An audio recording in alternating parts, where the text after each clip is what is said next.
अन्धस्य ज्ञानञ्जनशलाकया चक्षुरुन्मिलितं येन तस्मै श्रीगुरवे नमः। श्रीचैतन्यमनोभीष्टं स्थापितं येन भूतले स्वयं रूपः कदा मह्यं ददाति स्वपदान्तिकं। वन्देऽहं श्रीगुरौ श्रीयुतापदकमलं श्रीगुरुन् वैष्णवांश्च श्रीरूपं साग्रजातं सहगणरघुनाथान्वितं तं सजीवम् अद्वैतं सावधूतं परिजनसहितं कृष्णचैतन्यदेवं श्रीराधाकृष्णपादान् सहगणललिता श्रीविशाखान्वितांश्च। हे कृष्णकरुणासिन्धु दीनबन्धु जगत्पते गोपेश गोपिकान्त राधाकान्त नमस्तुते। तप्तकाञ्चन गौराङ्गी राधे वृन्दावनेश्वरी विश्वभानुसुते देवी प्रणमामि हरिः। वाञ्छाकल्पतरुभ्यश्च कृपासिन्धुभ्येव च पतितानां पावनेभ्यो वैष्णवेभ्यो नमो नमः। जय श्री कृष्ण चैतन्य प्रभु नित्यानंद श्री अद्वैत गदाधर शिवासादि गौर भक्तवृंद। हरे कृष्णा कृष्णा कृष्णा हरे हरे, हरे राम राम राम हरे हरे।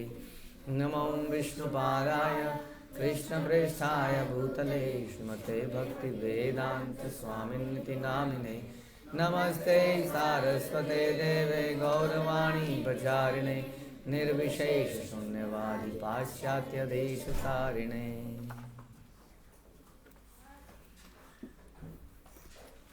हरे कृष्णा।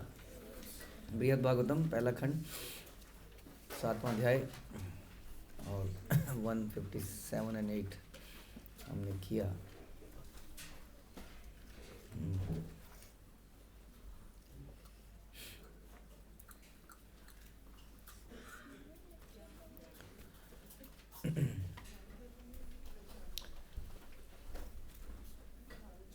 तो हमने सुना कि मेरे श्री गुरुदेव कृष्ण रस में आविष्ट होकर श्री कृष्ण और उनकी प्रिया रुक्मणी आदि के नामों का सदैव कीर्तन करते हैं।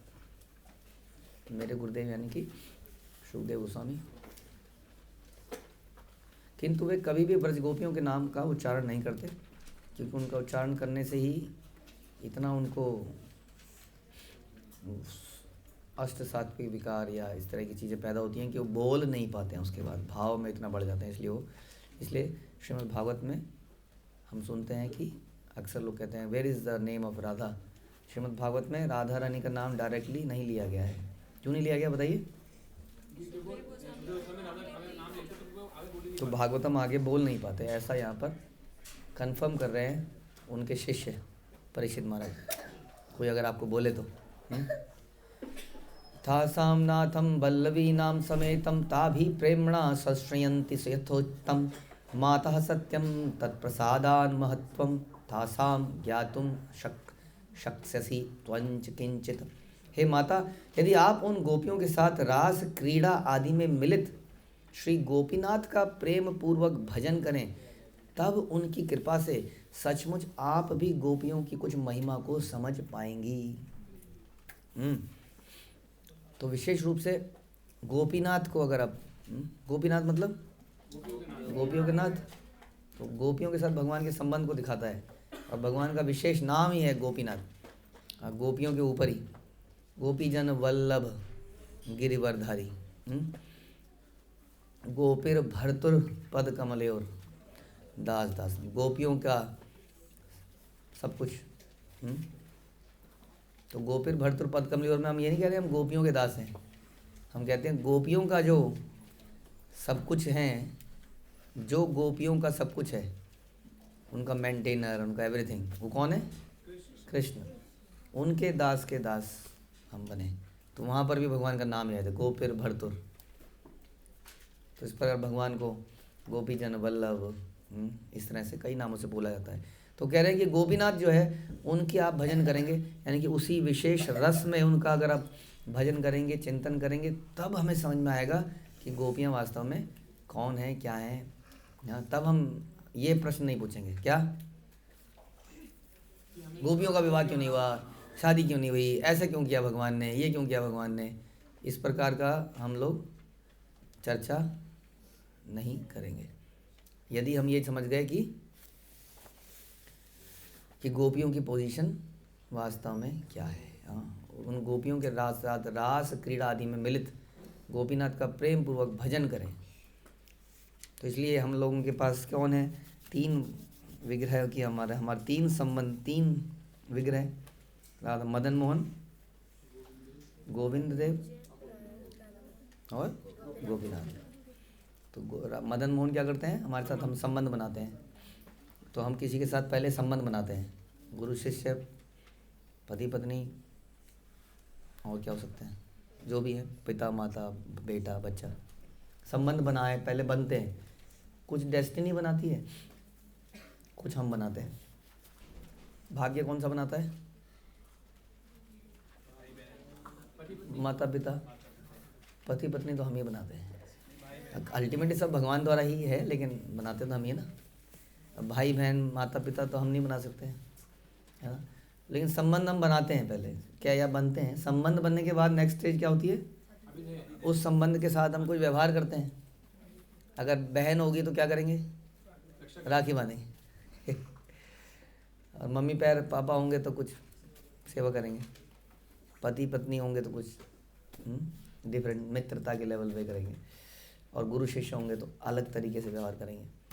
तो इस प्रकार संबंध के बाद में आता है अभिधेय, कि करना क्या है। उसके देव कौन है, गोविंद देव।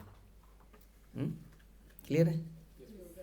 मदन मोहन जी किसके पूजित विग्रह, सनातन गोस्वामी, इसलिए संबंध के आचार्य कह सकते हैं, संबंध आचार्य।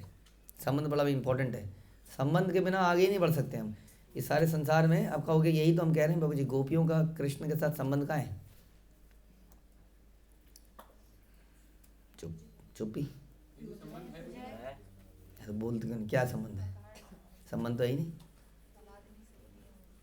है संबंध, यही तो हम कहते हैं संबंध नहीं है। भौतिक संसार के हिसाब से संबंध नहीं है ना। तो भौतिक संसार के संबंध तो टेम्परेरी होते हैं, नहीं।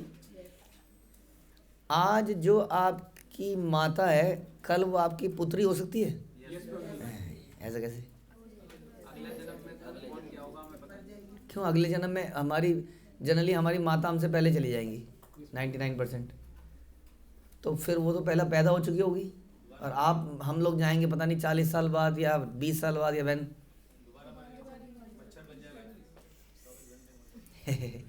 नहीं, अगला जन्म भी तो होगा ना।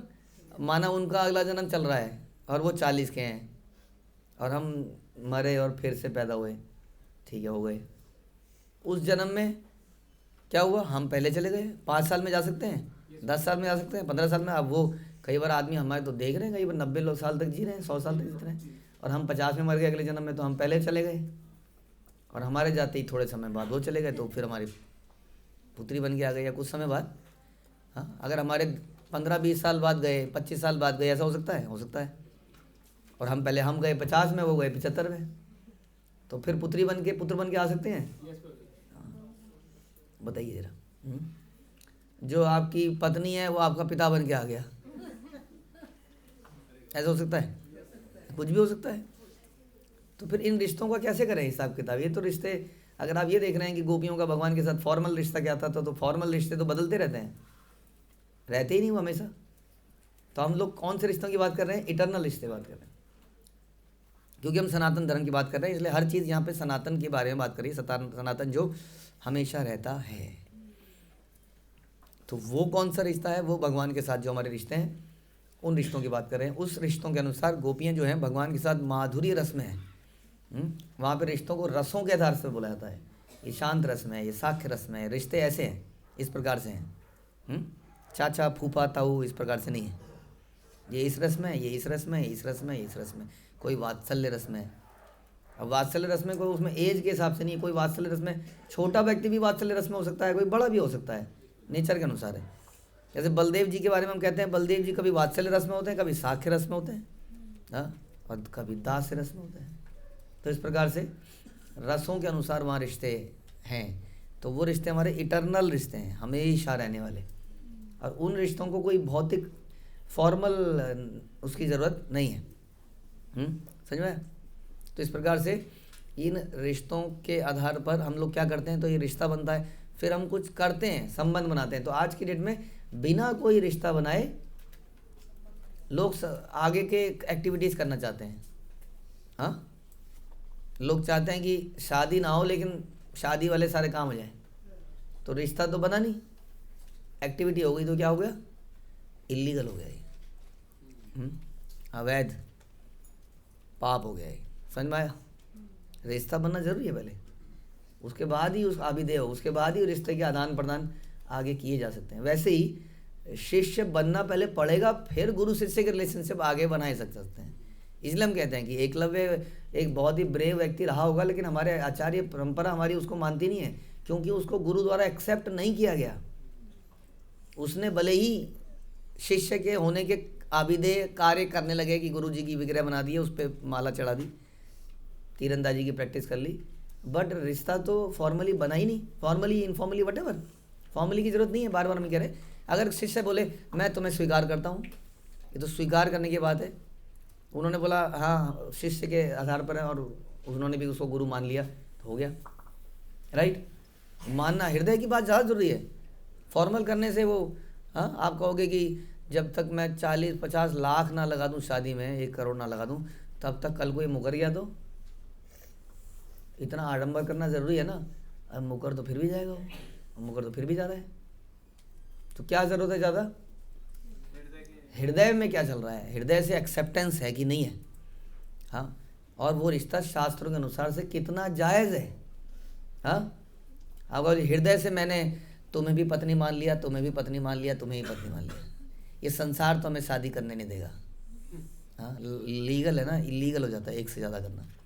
हमारा एक बच्चा पूछ रहा था, है ना, कोई कि क्या ये भगवान ने इतनी सारी शादियाँ करी इनोसेंटली है, हम क्यों नहीं कर सकते? पहली बात तो ये इसलिए नहीं कर सकते कि इलीगल है, कर ही नहीं सकते आप आज की डेट में। हाँ, दूसरी बात इसलिए नहीं कर सकते क्योंकि हम उसको जस्टिफाई नहीं कर पाएंगे, उस रिश्ते को सही मायने से। वो कहीं ना कहीं लस्ट के आधार पर बन जाते हैं कई सारे रिश्ते। इन रिश्तों की हमें ज़रूरत नहीं, संसार में रिश्ते बनाने थोड़ी आए थे हम तो कुछ और करने आए थे। हाँ, भगवान राम या ऐसे लोग रिश्ते बनाते हैं उन मल्टीपल लोगों का उद्धार करने के लिए। हम बनाते हैं इसके हाथ का गुलाब जामुन अच्छा है, इसके हाथ की कचौड़ी अच्छी है, ये कपड़े अच्छे पहनती है, इसके बाप के पास बहुत पैसा है, इसके पास ऐसा है, इस तरह से जगह जगह पर बनाना चाहते हैं। तो महाप्रभु ने कलयुग में इस प्रकार नॉट अलाउड।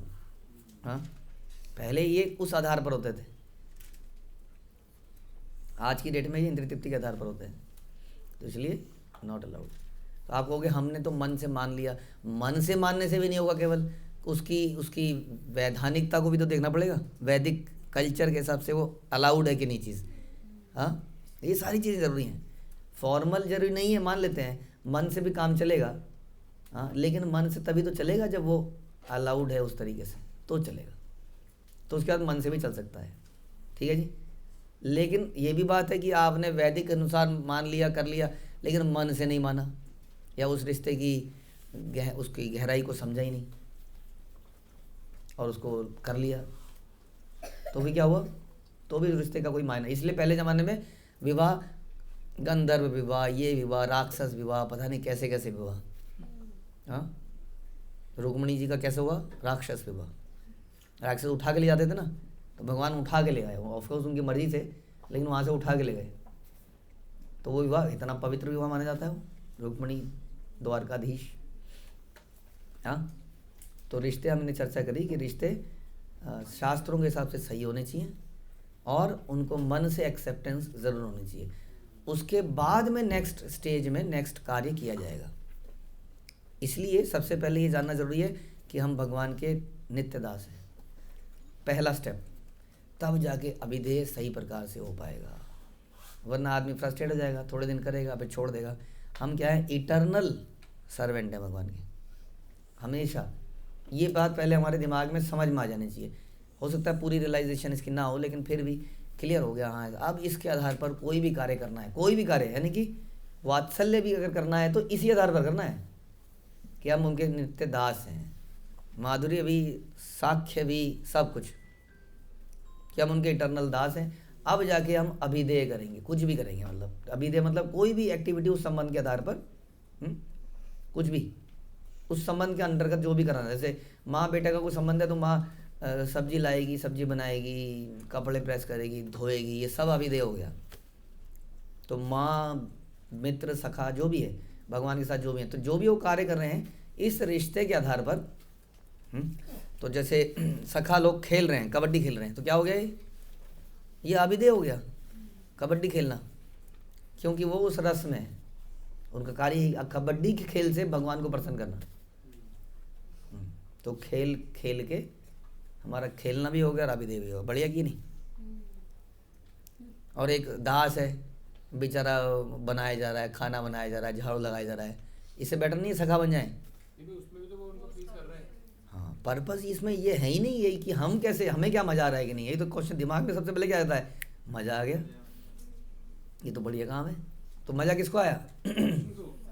अरे मज़ा हमें आया ना अभी ये तो सोचा हमने दिमाग में, मज़ा मुझे आया, और इसके आधार पर मैंने कहा ये काम हम करेंगे क्योंकि इसमें हमें मज़ा आया। और वहाँ पर जो शुद्ध प्रेम, शुद्ध भाव में जाते हैं लोग, वो ये होते हैं कृष्ण को कैसे मज़ा आया। कृष्ण बहुत देर से खेल रहे हैं, हाँ, अब उन्हें कोई खेल खेल के उनके पैर थक गए हैं, अब वो चाहेंगे कि कोई उनके पैर दबा दे तो मैं दास से भाव में उनके पैर दबाऊंगा। खेलने नहीं गया मैं, क्योंकि खेल कोई और लिया। अब मुझे क्या करना, नहीं मैं तो कई बात ना, नहीं आप सबको स्विमिंग पूल ले गए, हमें तो नहीं ले गए, सबके साथ वहाँ पर घुमाए, और मैं उस वक्त अपनी मम्मी की बेटी की समथिंग शादी में गई थी, और आप लोग सारे प्रोग्राम ही तब बनाते हो जब हम जाते हैं। हाँ, आज का बच्चा कह रहा था प्रभु जी कि मैं घर गया संडे को, तो संडे को इस बार मस्ती कराएगी बच्चों को। हाँ, अब मेरे साथ चलो, अब मेरे साथ चलना पड़ेगा। हाँ, वहाँ पर भगवान के धाम में ऐसा नहीं करते लोग। अब आपको आनंद आ गया ये कार्य करके, खेल के, अब आप खेल के थक गए होंगे। खेल सकता है कोई हमेशा नहीं ना, फिर खेलने से भी ऊब जाता है थोड़ी देर में, अब उसे कुछ और चाहिए। तो जो भगवान के दास है वो कहते हैं ओके अब खेल कूद लिए है, अब हम आपके पैर दबाएंगे। आम का पेड़ सोचता है कि अब मेरे नीचे लेट जाइए, मैं अपनी पत्तियों को हिलाता रहूँगा, आप उसमें सो जाइए। वो भी एक है, वो वेट ही करता है कि भगवान जब खेल लेंगे या यमुना में नहा लेंगे, जब खा लेंगे, तब कहीं शायद मेरे पास आएँ। और लेकिन क्या करें, यहाँ कंपटीशन इतना है, वो भी पेड़ है, वो पेड़ भी है, पता नहीं कहाँ जाके बैठेंगे, कौन जाने। अब एक जैसे भगवान आएंगे, जैसे हमारे बच्चे करते हैं ना, आरती का दिया दिया भाग लेके भागते हैं एक दूसरे को, धक्का मारते हैं, पेड़ ऐसे करने लगे वहाँ पर। हाँ, नहीं मैं बैठूंगा, नहीं मैं जाऊँगा, मैं जाऊँगा, और चक्कर में उनकी लड़ाई हो रही है, ऊपर से सूखे पत्ते झड़ रहे हैं भगवान के ऊपर, क्योंकि यहाँ लड़ाई चल रही है कि कौन रहेगा। ऐसा करते हैं वो वहीं शांत रहते हैं, वेट करते हैं, हाल आज नहीं आए कोई बात नहीं, कल आ जाएंगे, परसों आ जाएंगे, इस प्रकार पता नहीं कितने दिन वेट करना पड़ता होगा। हाँ, लेकिन भगवान की नज़र तो पड़ती है, हमें अच्छा लगता है ना कई बार गार्डन देख के, ऐसे हम देखते हैं वो हरा हरा हरा हरा हरा, उस इंडिविजुअल पेड़ के ऊपर हमारी नज़र नहीं जाती, ओवरऑल नज़र जाती है, लेकिन उस पेड़ की भी वहाँ वैल्यू है क्योंकि वो वहाँ पर है। अगर कोई कहे कि जी मेरे को क्या मिला, मेरा तो साथ क्या हुआ, तो वो कहेगा मैं तो चला, मैं कुछ और रस में जा रहा हूँ। दूसरे वाले पेड़ ने भी कहा मैं भी चला, यहाँ क्या है, यहाँ सालों तक वेट ही करते रहो, कब आएंगे पता नहीं। वो सब निकल गए, भगवान के सखा बन गए सब लोग, सारे पेड़ भगवान के सखा बन गए। ठीक है जी, अब क्या होगा, वो जंगल ही ख़त्म कर दिया आपने। भगवान ने देखा अरे ये क्या हो गया, सूखा, हाँ सूखा, और पीछे सारी लाइन लगी है दोस्तों की, और पेड़ एक भी नहीं रहा फिर। तो इसलिए पेड़ वहीं पे खड़े हैं, सब अपनी अपनी जगह में खड़े हैं। Nobody is more important and less important. एक मशीन में, गाड़ी में कितने नट लगे होते हैं, कितने होते होंगे, 500 600 1000 पता नहीं कितने नट होंगे। हाँ, अब उसमें से कौन से नट को खोला जा सकता है, किसी को भी नहीं, किसी को भी नहीं। समस्या होगी कि नहीं, कुछ तो समस्या होगी, अभी इमीडिएटली पता चले ना चले, आगे जाके कुछ दिनों बाद पता चलेगा कुछ कुछ कुछ कुछ होता कुछ हो गया। हाँ, और सबसे इम्पोर्टेंट नट वगैरह वो स्टीयरिंग में तुरंत पता लग जाएगा कुछ होगा तो, रोज़ घूम रहा है ना वो, तो इसलिए स्टीयरिंग कह रहा है कि मैं इम्पोर्टेंट हूँ।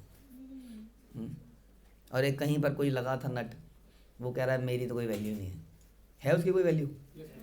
हाँ, अगर वो निकल गया तो मशीन को भी समस्या और नट भी बेकार। ये हम सुनते हैं ना कि अगर एक नट गिर गया उसमें से तो उसकी भी वैल्यू ख़त्म, जब तक वो है उसकी वैल्यू है। हाँ, अब उसने कहा नहीं नहीं ये ज़्यादा इंपॉर्टेंट था, नहीं नहीं मैं नहीं करूँगा, ये नहीं करूँ, उस चक्कर में विद्रोह हो गया, झगड़ा हो गया, वो मशीन से छूट गया। जैसे जैसे हम लोग छूट गए, ऐसे ही हम लोग संसार में आए, क्या पता क्या करके आए, यही सोच के आए हों कि भगवान हमेशा वहाँ पर बैठे रहते हैं, उसी के पास जाते हैं, मुझे तो सेवा का मौका नहीं देते, हद हो गई है, तो नहीं रहेंगे हम यहाँ पे। कोई पूछता है यहाँ पर काम कर लो, सेवा कर लो, ये कर लो, कोई यहाँ पे पूछवाई है? हाँ, कई बार होता है ना सर, खुद को अटेंशन नहीं मिलती है तो हम थोड़े दुखी हो जाते हैं। और इस चक्कर में कई बार हट जाते हैं वहाँ से। हटते ही हमारा क्या होगा? यूजलेस। हटते ही हम यूज़लेस हो गए। जैसे ही पृथक हुए भगवान से, आज हम यहाँ पड़े हैं, कब के बिछड़े, आज यहाँ आके मिले, बिछड़े गए हमसे, अब हमारी वैल्यू ख़त्म हो गई, यूज़लेस हो गए हम टोटली। मिलता है आपको कई बार कोई नट पड़ा हुआ मिलता है सड़क पे, क्या करते हो आप? एक लात मारता है वो, कहीं बेचारा वहाँ जाता है, फिर कोई दूसरा लात मारता है वो कहीं और जा के गिरता है। ये हालत हो जाती है हमारी। लेकिन जब तक हम मशीन में थे हमारी बहुत वैल्यू थी। मशीन को भी इम्पैक्ट पड़ता है, ऐसा नहीं है, अब मशीन को भी कुछ ना कुछ करना पड़ता है, कोई आके दूसरा नट लगाता है वहाँ पर, कोई मेंटेनेंस वाला पर्सन आता है, भगवान को दुख होता है, तो मशीन है, भगवान को भी दुख होता है। अच्छा खासा था, चला गया, भगवान उस पर नज़र तो डालते थे, कृष्णा इज अनलिमिटेड, हमारी नज़र जाए ना जाए, भगवान को पता चल रहा होता ना, ये पेड़ खड़ा है और ये पेड़ ये सोच रहा है अंदर से, क्या सोच रहा है कि भगवान मेरे नीचे आ जाओ प्लीज़, भगवान मेरे नीचे आ जाओ, उनको पता चल रहा है, और इस तरह से उसकी प्रेयर एक्सेप्ट कर ली गई। हाँ, तो ये हमें सोचना चाहिए कि हर व्यक्ति के होने से ही उसका होना ही ज़रूरी है, नहीं जैसे कि हम लोग प्रचारक हैं, अब आप लोग बच्चे हैं कुछ कई सारे, हम लोग 50 के होंगे, 60 के होंगे, उसके बाद हमारा ज़िंदगी ख़त्म और आप लोगों की ज़िंदगी चालू। उसके बाद हम सोच रहे हैं कहीं चले जाएं, इससे पहले कि आप हमें नेगलेक्ट करो, बड़ा बुरा लगेगा कि जिनको हमने ऐसे ऐसे किया आज वो हमें खांस रहे हैं, तो खांसी के ज़्यादा बूढ़े खांसता रहेगा, मैं माला कर रही हूँ, मन ही मन सोचेगी, और खांस रहा है तो बलगम निकल रही है। हाँ, ऐसा लगता है कि हमारे मुंह में आ गई, क्यों है यहाँ पर ये? हाँ, बोलता है भी तो खड़ खड़ खड़ खड़ खड़ करके बोलता है, ऐसा हो जाता है बुढ़ापे में, बलगम ही निकलती रहती। तो ऐसा दिन आने से पहले हम सोच रहे हैं हम यहाँ से निकल जाएं, अच्छा रहेगा। क्या ख्याल है आप लोग? आपको डिस्टर्ब ताकि ना हो, ताकि अच्छे से प्रचार कर पाओ, आपको डिस्टर्ब नहीं करें, आधा टाइम तो आपका हमारे साथ निकल जाएगा। पता नहीं उठा के फेंकेंगे, क्या करेंगे? हैं जी, क्या ख्याल है आप लोगों का? कर ले ऐसा हम, कुछ तो बोलिए। अरे कुछ बोलिए। अच्छा, इन्होंने कहा जी आप सब समझ ही गए, आप समझदार, ठीक है, नहीं तो कुछ बोलिए, जो मैं बोलना चाहता हूँ वो आप बोल दीजिए, बोलिए। हैं? ना ना ना, ऐसे नहीं, आपको ये बोलना है जो हमें बोलना है। अभी इस वक्त जो बूढ़े लोग हैं उनको हम बोल रहे हैं कि आप लोगों के होना ही हमारे लिए इम्पोर्टेंट है। बस आप लोग कुछ करिए या ना करिए, आप वहाँ बैठे रहिए, बस इतना ही बहुत है हमारे लिए। करिए ना करिए वो अलग बात है, इस प्रकार होना ही ज़रूरी है कि नहीं? कंप्लीटनेस इसी प्रकार से होती है परिवार। और राय दे ना, राय की वैल्यू नहीं है कि यार बूढ़ा आदमी है तो राय देता रहेगा, एक्सपीरियंस नहीं नहीं, वो नहीं बात कर रहे हैं हम, एक्सपीरियंस वो भी फिर लेने की बात कर रहे हैं, बुढ़ापे तक उससे राय लेते रहेंगे बेचारे से। राय लें ना लें, होना ही ज़रूरी है।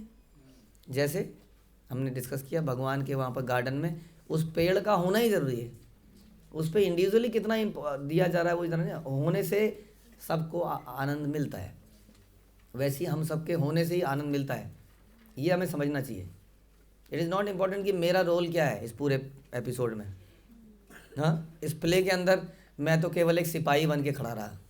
माँ भी कहती है हाँ मेरे बच्चे को सिपाही बनाए थे हो। किसके माते किसके बच्चे को बना रहे हैं आप बता दो। ऐसे में जिसकी माँ बेचारे की सबसे शरीफ है, कुछ नहीं बोलती है, उसका बेटा हमेशा सिपाही बन जाएगा और बाकियों का हीरो बन जाएगा। तो नुकसान हुआ कि नहीं? यही तो समझना है आपको कि नेम और फेम के लिए नहीं जीना है हमें। हाँ, इसमें भगवान की प्रसन्नता है। भगवान उस सिपाही को भी इम्पोर्टेंस देंगे कि नहीं? ऐसा कोई एग्जाम्पल है आपके पास? गिलहरी का, दुखी का, जो कि श्रीवास आंगन में केवल गंगा जल ला रही थी बाल्टी भर भर के, बाहर ही दे रही थी, वो भी बाहर ही। अंदर कौन थे? Senior devotees.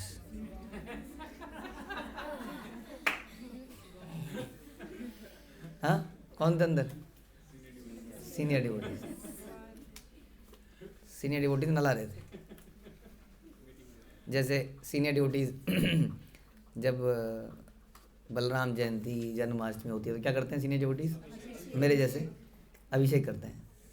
करते क्या है अभिषेक में? वहाँ सब तैयारी करके रखी हुई होती है। जाते हैं हीरो की तरह, अपने बारे में कह रहा हूँ, जल डाल देते हैं, फ़ोटो भी खिंच जाती हैं, हरी बोल भी होता है। और किसी ने बेचारे ने वो लोटे बनाए होंगे, कोई जूस निकाला होगा किसी ने, हाँ, आम के जूस को मिक्सी में पीसा होगा, उसमें लोटों में डाला होगा, क्या क्या दही को, और क्या 50, 60, 70, 100 मटके किसी ने बनाया, पूरा दिन किसी ने लगाया होगा। और मेरे जैसे हीरो आए और फ़ोटो खिंचा के चले गए। हाँ, तो लाभ क्या हुआ जी बताइए? अरे भगवान ने उनको एक्सेप्ट किया, इनको भी क्या? ऐसा नहीं है, बेचारे जिन्होंने डाला उनकी भी इम्पोर्टेंस है।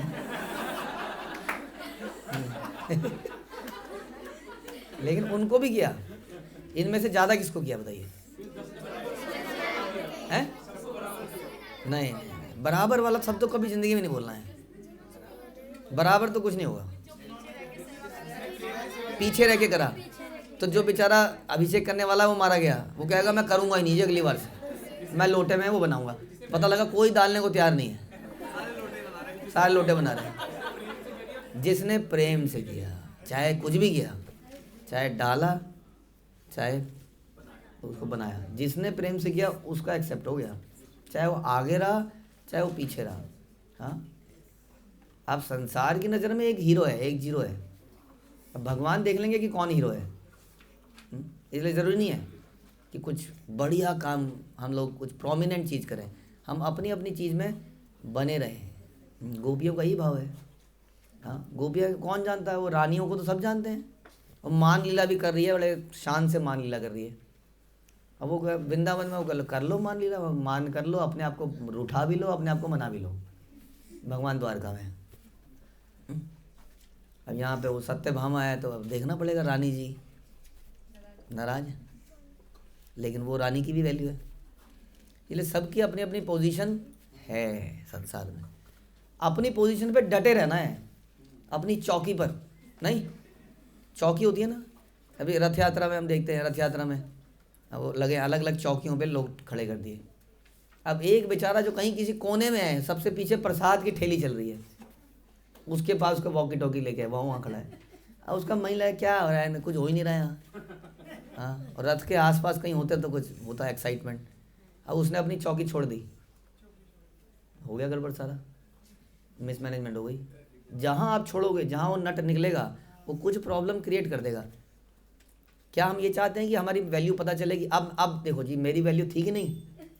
तो हम लोग समझ नहीं रहे थे इस बात को। मैं कुछ कर रहा था कि नहीं? ऐसी सिचुएशन नहीं आने देनी है कभी। हाँ, सिचुएशन ऐसी हो कि सब कुछ स्मूथली चलता रहे और मेरी वजह से कोई प्रॉब्लम क्रिएट ना हो।